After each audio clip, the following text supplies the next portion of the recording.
Welcome to the Edge of NFT podcast with your hosts, Jeff Kelly, Ethan Janney, and Josh Krieger. We aim to bring you not only the top 1% of what's going on with NFTs today, but what will stand the test of time. We explore the nuts and bolts and the business side, but also the human element of how NFTs are changing the way we interact with the things that we love.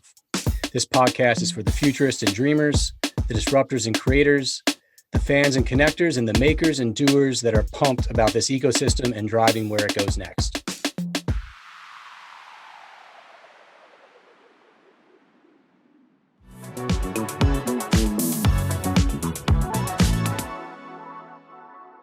Hey, it's Chira, NFT LA with Pinar from Atlas Space. How's NFT LA for you today? Well, I'll be honest, it's much better than I expected. Love that. Yeah, the crowd and the audience is amazing.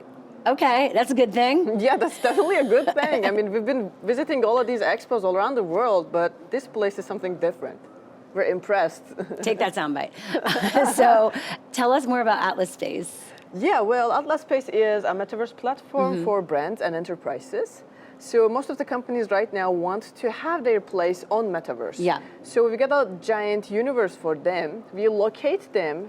We have their private spaces and public spaces, and they can visit each other. They can go to common facilities like exhibition halls, event halls, yoga parks, executive, networking clubs. They can get private jet NFTs and access to very special limited islands.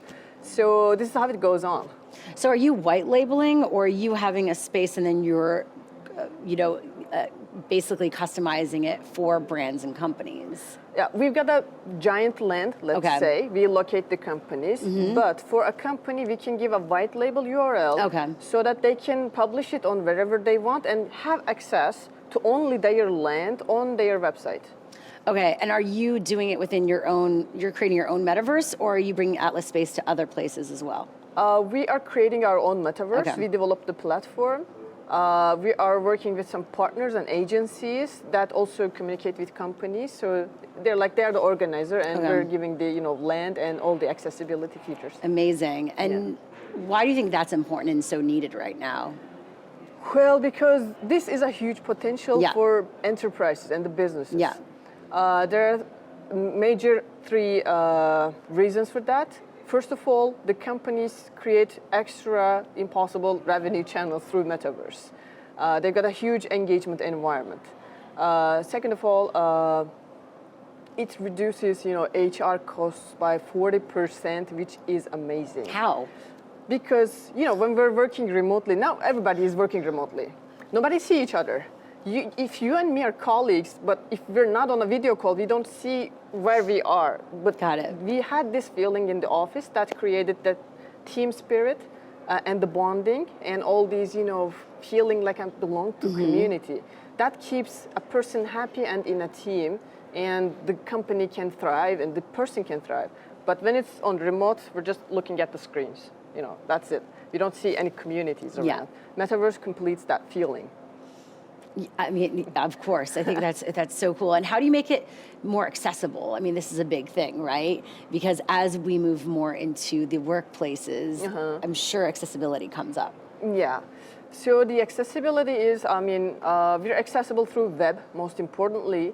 When we say metaverse, mostly VR comes to the mind. But VR is, immersive toy for us. If you have a computer, if you use a web browser, you just log into your system and boom, you're there. You can go to your office and say, okay, in NFTLA version, in the Metaverse platform, there is NFTLA today. I'll go visit there in a virtual with your 3D avatar. And then say, okay, at night there's a comedy show in the event hall. I'm going there with my friends. It's all happening in virtual. You only need your computer or a VR headset. So what are you excited about moving forward? Any partnerships that you could talk about?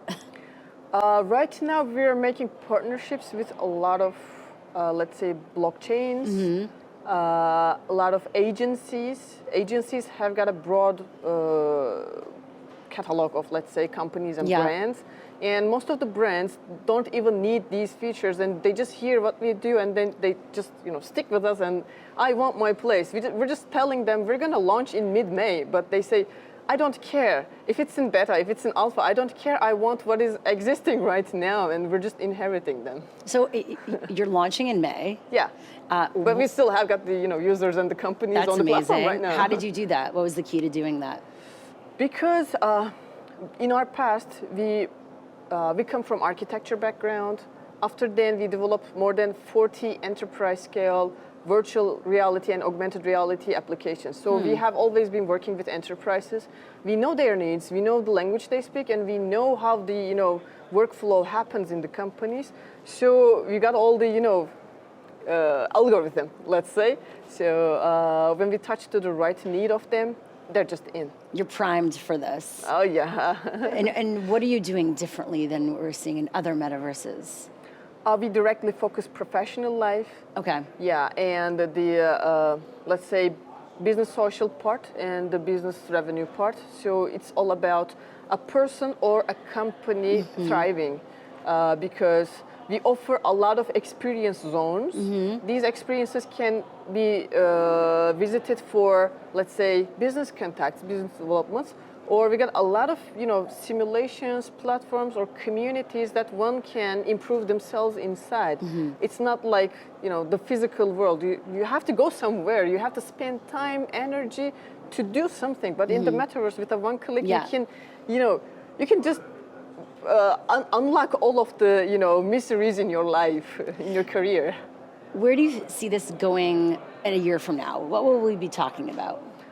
Okay, in a year from now, we're gonna have a lot of companies in metaverse, and because right now people started having the feeling like conventional business a little bit like old school, and this is the new version, the colorful version of business life.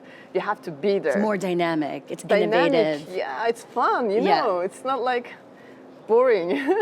I love this. If you're selling this, then I could see how people could want to jump on. Yeah, you're very welcome to have your spot in the metaverse. Trust me, I'm trying to figure out where I should be, taking land or buying. I haven't bought land in the metaverse yet. Oh, well, I think I'm late. I'm already late. We're early, but I'm late. You're not late for us. We're just going to release. So, okay, good stuff. Yeah, keep in contact with us. So what advice do you have for folks coming into the space, and you could say into the metaverse space, NFT space? Okay, the advice is there's a lot happening right now. Yeah. The thing is, there are fantastic things going on, but on the other hand, there are some dirty information also going on. So one should, be careful about what they're actually doing or buying. Yeah. Yeah, a lot of companies, a lot of individuals bought a lot of lands from here and there and these metaverse projects. But most of the people right now come to us and ask, I bought this land, but what am I supposed to do now? Because that platform didn't offer anything more than the land piece, these pixels and that point. So we just explain, we don't know, but I mean, if you're in our platform, you can create revenues because a company will rent your space and you're gonna have your revenue. So this is one fact. Because of your relationship. So if I come in and just get a space or a piece of land in Atlas Space, you're kind of doing the sales work. Yeah, that makes exactly. sense. Okay. Yeah, we're actually a B2B platform. So the companies buy or rent the land. Individuals can also buy the land and rent to the companies. I love that. Yeah, get the revenues forever on. Will you be integrating NFTs in any way? Yes, exactly. We've got certain ways. First of all, companies can mint. We can mint the company's products, NFTs. They can sell. We have got art galleries inside the platform for individuals to visit because for art it's hard to access if it's not on your space. It's not in your city. You have to travel a lot of effort. In Metaverse, we get a lot of lands. And on the other hand, this is the most fun part, I think. You got special keys and vehicles like private jets, like a magic key or a time portal. So these all have got limited NFTs, and if you get one of the NFTs, you can access to the private islands that they offer. So you have a time portal NFT, you can travel in time, That would be amazing. All right, where can people find out more for the May launch? Well, they can follow our Twitter, or they can go to our website. It's atlas.space, our website. And our Twitter is @theatlasspace. Amazing. So yeah, keep in touch with us.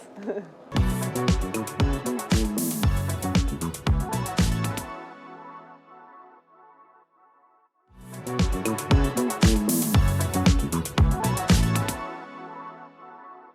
Lazar at NFT LA with Stephen Ball from Always Geeky Games. What's Hello. going on? Hi. Good. How are you doing? I'm good. You've been having fun. Yes. LA is awesome. Enjoying it so far. It's my first time here. So Amazing. Welcome. Yes. Thank you. So tell us more about Always Geeky Games. Yeah, sure. Yeah, Always Geeky Games is a brand new gaming company we founded last year. We're a blockchain NFT gaming company. So we founded the company off of the back of a successful NFT project last year. So we actually launched in March last year. The original NFT project was called Voxies. And these are basically lots of 3D voxel characters that you can use in our game. So we have a game that's available now. It's currently in open beta. And the NFT characters you use in the game, you can play as your characters. It's a free-to-play, play-to-earn game. And as you're playing the game, you can earn NFTs, currency. You can earn stuff in the game, basically. Cool. So you actually fulfilled some of your roadmap. Congratulations. Yes. Yeah, we actually have a game available and it's out there. Yeah. One of the first NFT projects to have that, so we're super happy about that. That's great. It's very much needed. Was it always part of it to launch this game, or did that kind of develop? Yeah, exactly. After? That's a good question. So my background is in gaming. So before crypto, NFT, I was in traditional gaming. So I worked for Ubisoft, Electronic Arts. So right before founding the company, I was working for Ubisoft and making a game in my spare time as a hobby, passion project. And that was like 2 years prior to the whole explosion of NFTs. And I was kind of in crypto at the same time. So that was always the plan, to make a game. But then when I started exploring NFTs, I found a real good overlap between NFTs and the game we were making. So the game was always planned. It just maybe wasn't planned with the NFTs in mind, but it was a perfect overlap when those two worlds collided, basically. That's great. What was the key to you building your community? So originally at the very beginning, the community didn't know about the game. So when we first launched the NFT project, the game was very much like a secret that was going to come later. So we had a very organic kind of community growth. People kind of discovering the project. We were very, very low key about stuff. We didn't kind of, come out and hype stuff up at the beginning. So we had a very organic growth. And then people discovered the game. So it kind of like got leaked that we had a game that was in development. So people got super excited, and we ended up there was an influx of people that were very interested in the game, very much into gaming, but also exploring crypto. And so we kind of saw a very organic kind of community growth around that. And we just kind of, spread by word of mouth, kind of, keeping stuff very low key. We didn't try to hype up stuff at the beginning. Yeah. So I think that was the kind of key to our success, is keeping stuff very, very grounded, very kind of, realistic, rather than, going for the hype of the NFT world that everyone seems to be pushing these days. Well, yeah, speaking of these days, do you think it's harder these days to do what you did? Would it have been more challenging now? I think so now. I think now, because there's much more spotlight on NFTs and the whole crypto world, and people are very critical about every aspect of stuff, I feel like a lot of stuff that happened in the early days is very much more, there's much more focus on that now. People are, interested in all the KPIs, all of the roadmaps, all of the kind of, very specific schedule stuff. That a lot of stuff that was very, I kind of say grassroots at the beginning, doesn't really appear as if it's the case now. People need to come out of the box with sponsors, branding, the big kind of names, and the kind of projects that don't have that, I feel they kind of get kind of almost fall behind a bit. Or lost. Yeah, get lost in the kind of shuffle, basically. Unless there's just some sort of virality to it. Yeah, exactly. Yeah. So with that, what have you learned in creating this successful brand through the NFT space? So one of the things we've learned, and we've found that's super successful during our growth and where we are today, is just to make sure that we put community first. So since we are a gaming project, we are a gaming company, people are very interested in the project we're making, the product. They're always interested in what tangibly they can do with the NFTs, the utility. So we've found that for us, that's super successful, always making sure we're going back to the community, keeping them kind of, in mind in everything we're doing, giving updates on stuff, giving them real tangible kind of benefits, rather than kind of, promising stuff that we can't deliver, basically. Yeah. And what's coming up? I mean, you have this game. It's in but beta? Yeah, so currently our game is in alpha. I'm like, which one do I use open anymore? beta. Yeah, it's open beta. That's what we're using. This is the alpha, and this is in beta. Exactly. So we're in the open beta. So our game is currently available to play now. Yeah. People can they can use their NFTs in our game. It's all completely free to play as well. So people don't need to have NFTs to play our game. So we kind of looked at the Axie model where, Axie Infinity, where they need to have NFTs to play. We decided we didn't want to do that from the beginning. We wanted to onboard people as a free-to-play game, so people can play with the NFTs or as free-to-play. And people can earn stuff in our game now. So when people are playing, they can earn weapons, armor, any items in the game, and also our native currency that we have. So people can earn our currency in the game, and this all feeds into our marketplace. So people can go to our marketplace, sell the NFTs they have, use the currency they've earned in the game to buy items, to buy NFTs. So we've built like a whole ecosystem around everything we're building. But are those NFTs that you have built, or that other people now provide to you? No, they're built by us, but they're earned within the game. So our game is a tactical fantasy game. Yeah. So it's kind of like a game of like chess, basically. Yeah. There's two players against each other. And because it's fantasy-based, everything's like, swords and shields, bows and arrows. So all the items people earn are the weapons in the game. So you're still trying to encourage people to buy the original NFT? I mean, that's not necessarily it's a good goal. So in the game, if you have NFTs, you have better rewards. Okay. So there is benefits to having NFTs. You have a higher chance of loot. You earn more currency. So the goal of most of the players is to build up to having a collection of NFTs, a team of characters. That's always like an end goal for the users. So what's coming up now that you have this? So on our roadmap coming soon, so we've currently launched the multiplayer, the PvP. We have a whole single player experience, the PvE mode that's coming. We have some leaderboard rankings. So we currently have one multiplayer mode, but we have a draft arena, an extreme arena coming up with prize pools, rewards. Wow. Yeah, so we got a lot of stuff planned. So what do you think about trends in this space? Like where are things headed? So that's a super interesting question. So if you've seen any of the news around NFTs and gaming, you've seen like probably a big pushback from the traditional gaming world for NFTs, blockchain, crypto. Why is that? Like I'm blown away by that, and considering they were alienated from so much in terms of traditional entertainment, and now they're doing the same thing to this. I think, so from my experience and from my gaming background, I think gamers are very turned off by change. Like people don't like change too much. But then they were change makers. Like this is where that's why I think it's super interesting because like the game industry went through change with microtransactions, with mobile gaming, Twitch, all of the streaming. Yeah. So I think NFTs and gaming is a new change that the gaming industry have to get used to. But one of the things, the mistakes that traditional publishers and games companies have made is they've tried to take NFTs and crypto and just kind of shoehorn it into traditional gaming, and that isn't going to work. Like I think the stuff that's coming in the future, the newer NFT games are going to have to adapt. Yeah. They're going to have to like evolve the same way that microtransactions games evolve, like Fortnite, all of those kind of free-to-play games.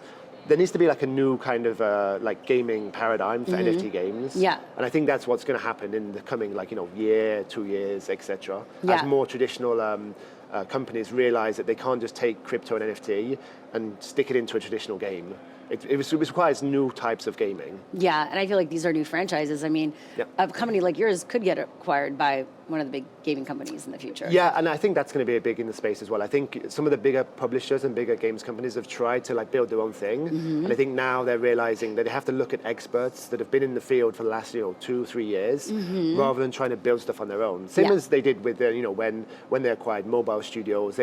Big games company didn't just stop making mobile games. They looked at the mobile producers and started acquiring them, started building out their expertise. So what advice do you have for those entering this new world, this space? That's a good question. So I would say anyone that's traditionally a gamer, traditionally like a games developer that wants to get in, I think they first need to understand the space, like understand exactly what is NFTs, what is crypto, try to work through a lot of the kind of, negativity that's around the space, a lot of the kind of, negative press, and really understand the kind of, the technical details, the specifics, and figure out how that applies to their craft, figure out how they can apply that to the gaming skills they have, rather than just trying to, see it as an extension of making more money or an extension of the financial aspect, because that isn't always going to work in the gaming side. True. All right, well, check out Always Geeky Games right now. Great talking to you. Yes, thank you. Very nice to chat to you.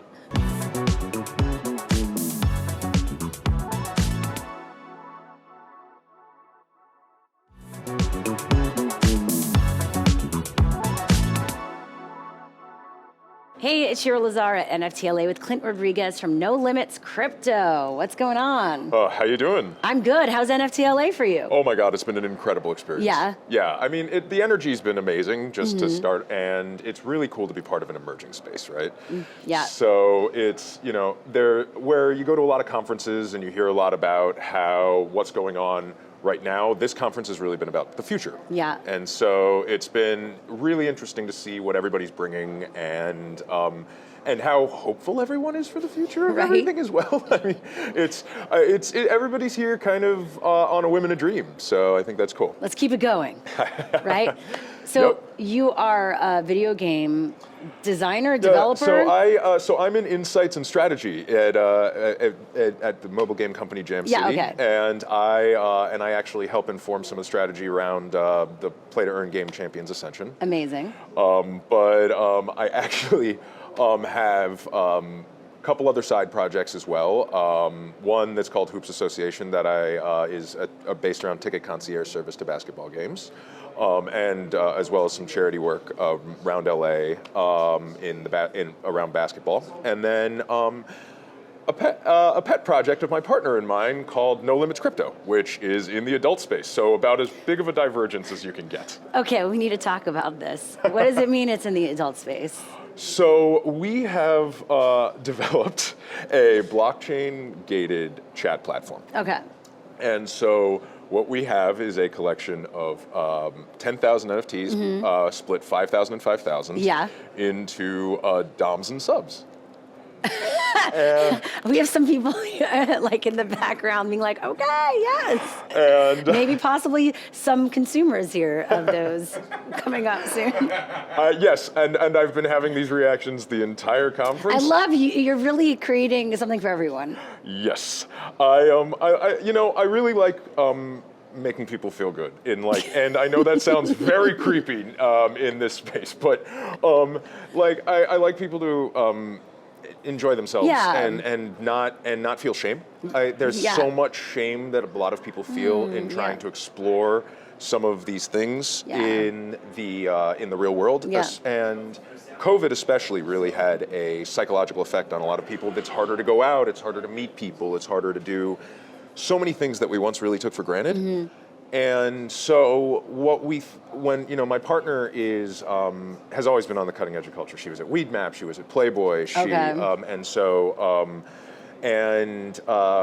we were talking about what was a way that we could help a community that both of us know kind of come out of COVID, meet each other, but also have fun, in all honesty. And one of the big things there is security. And so it seemed like an easy fit with the blockchain. And so what we have with this chat platform is when you mint a DOM or a sub, you are paired with someone from the other cohort. Okay. And you receive a private chat with them. We can't even read it. Okay. And it is locked completely to your NFT. So the goal there is to really allow people to meet each other, have fun kind of exploring different fantasies together, and not feel like they're going to get doxxed if they don't want to, not feel like they're going to get shamed if that's a problem, and also, have something that represents them. The NFT is fun. The art is a 3D rigged model, so you can actually take whether you buy a dominant or submissive, you can take that character and drop them in any metaverse space. We're providing the model with it. And amazing. And so it's been a really fun project in providing people something that they weren't really expecting. Yeah, but obviously needed. Right? Yeah, I mean, I think so. Long run, what we're hoping to do is we're not putting this out on a large roadmap or anything because I'm really, really cognizant of the fact that there are a lot of projects in the space that promise the world and don't always reach that fruition. And I'm not saying that's even malicious. It's just the best intentions. Yeah. And so we're starting with the chat, but long run, our goal is a metaverse environment where these avatars can be in a space, but also allow, the platform we're developing is blockchain gated, so we're hoping to allow adult performers in the space a safe place to also perform with either avatars, volumetric capture, or something like that. And they can own a blockchain gated room that's theirs. And it would allow them a safer environment than many of them currently have.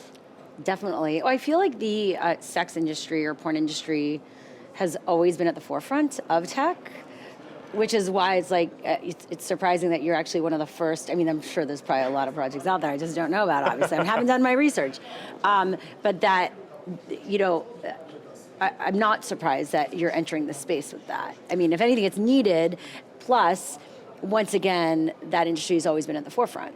Yeah, you know, like streaming video or all that. I mean, hello. Yeah, I mean, it's so true. I think there's a certain ease of adoption that adult leads to with tech that people are more readily willing to jump in on it for whatever reason.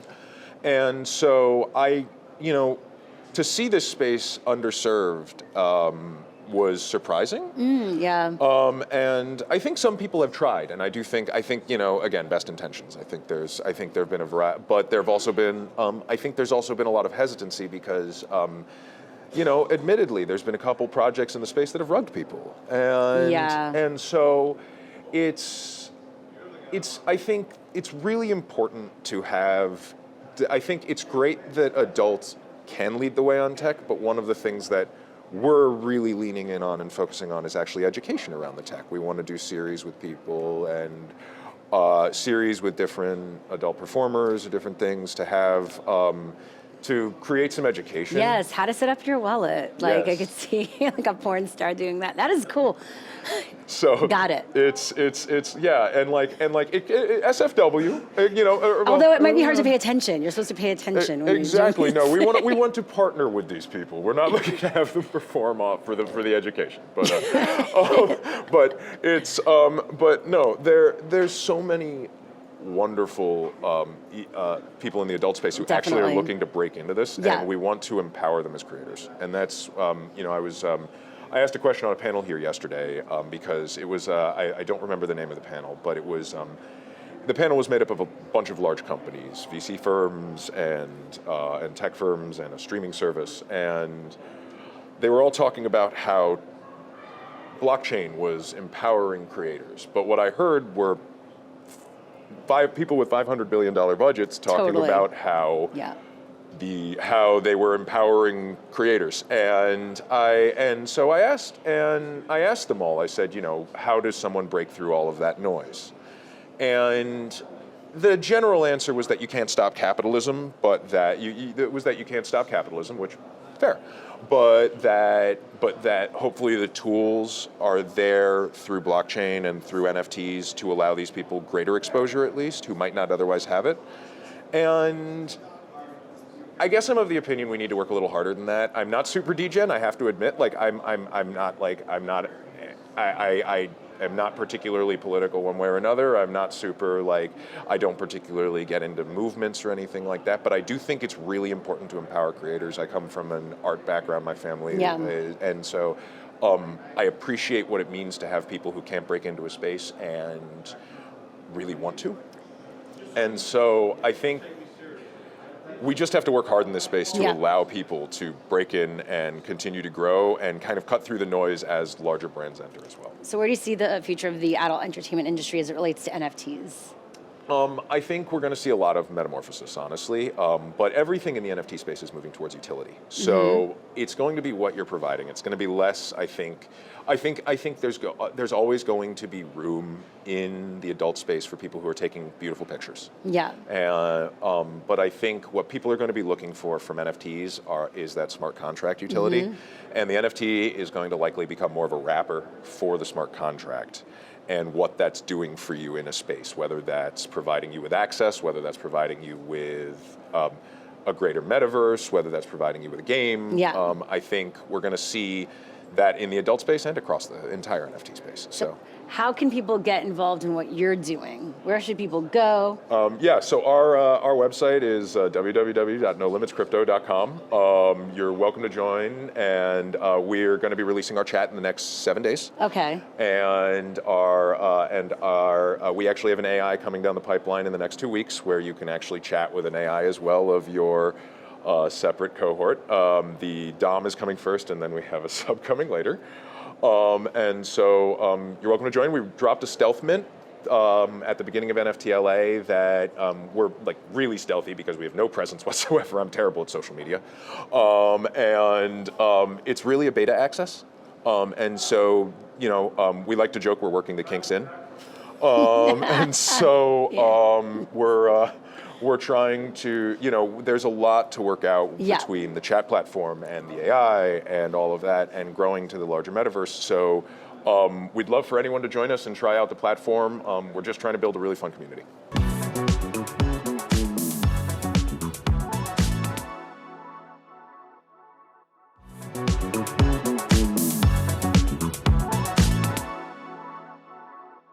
Hey, I'm Shira Lazar at NFTLA with Cholo from Play It Forward DAO. Thanks for joining us today. Thanks, happy to be here. Yeah, and how's the conference going for you? Oh, it's amazing.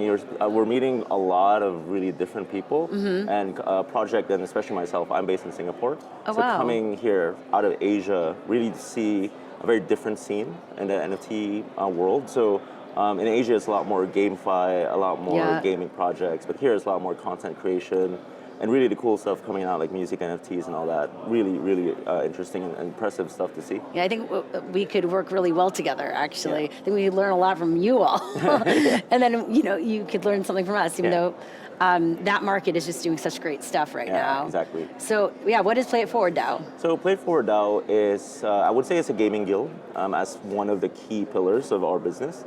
So a gaming guild essentially is us giving access to blockchain gaming for people in developing markets like the Philippines and Indonesia. We have about 3,000 players, give or take, across those two countries.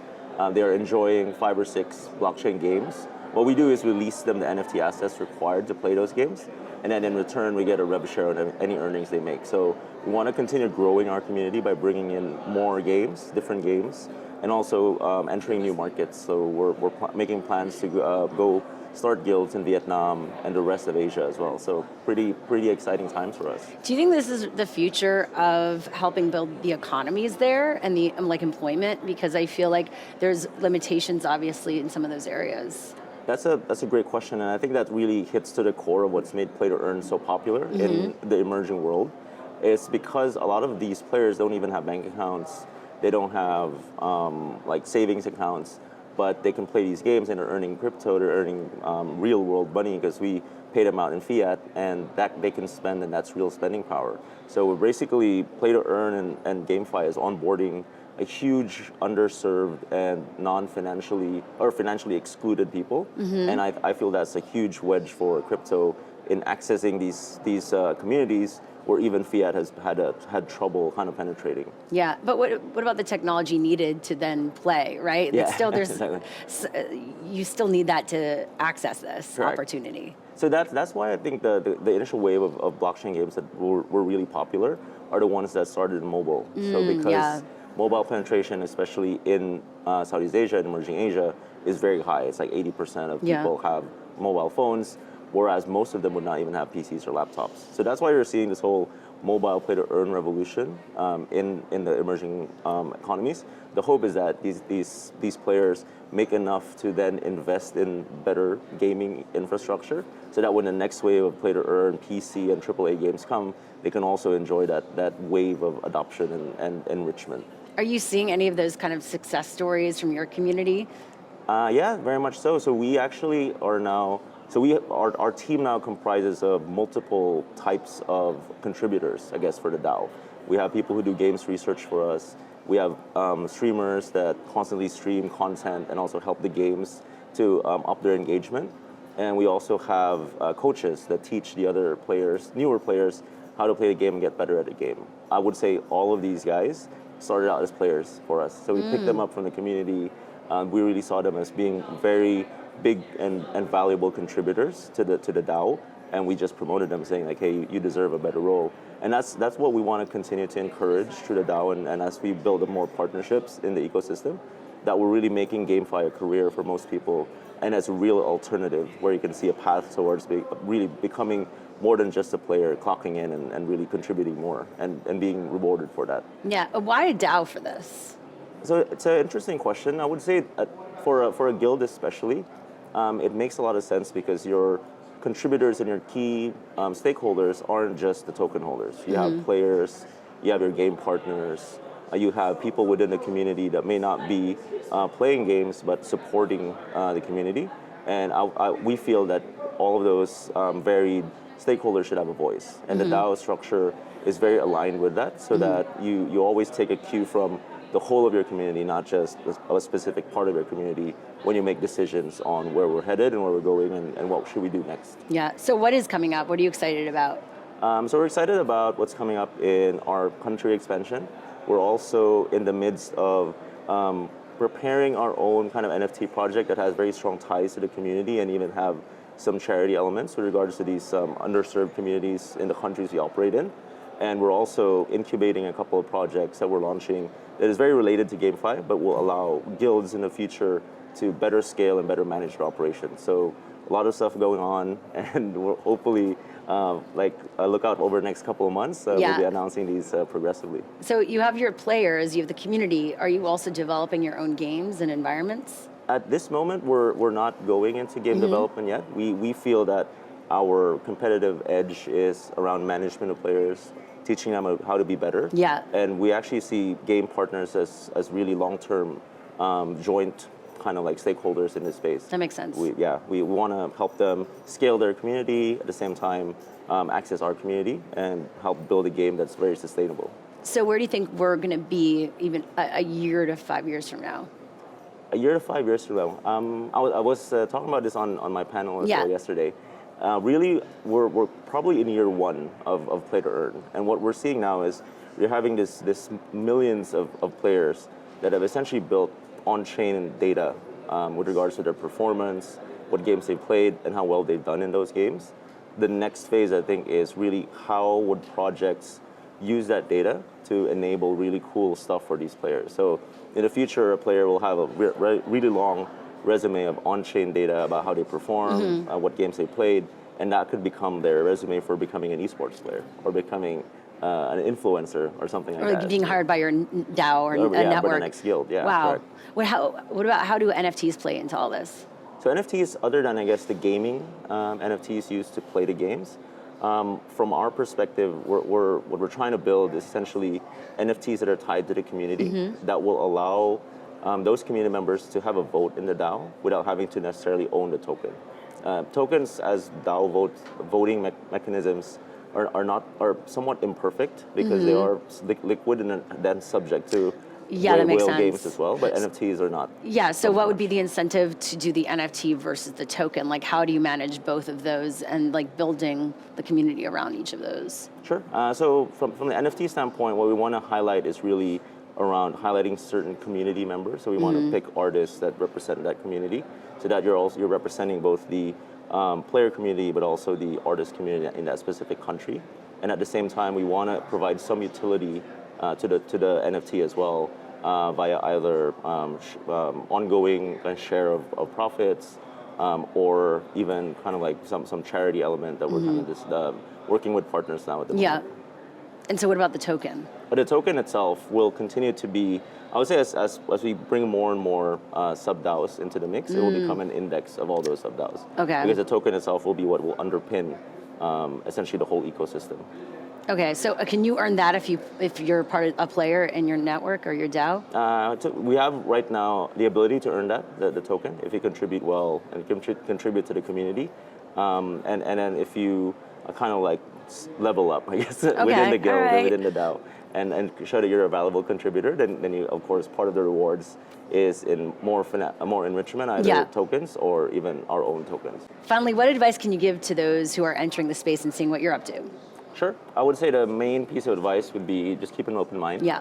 Because the space is so new and just a lot of the stuff is not even written yet. And every day there's new projects coming up with really cool stuff. and just keep an open mind, move quickly when there's new information, try to absorb that and adjust your thesis. Yeah. I know it's hard in this space, but I can say that's what we do, and that's a challenge we face every day. But yeah, I mean, just I think explore, gamify, whether in a guild, in a game, or becoming part of a project, because I think there's lots of cool things that's going to happen in this space in the next 2 to 3 years. So where can people find out more and to get involved with your DAO? Sure. We are on all the socials, so our Twitter would probably be the main place. It's at PIF_DAO, and from there you can find links to our Discord, Telegram, and engage with the community, and would be happy to have you. Cool. That's it. Awesome. Happy to have you. Psh. Awesome. Amazing. Yeah, so Awesome. nice to Thank meet you. you.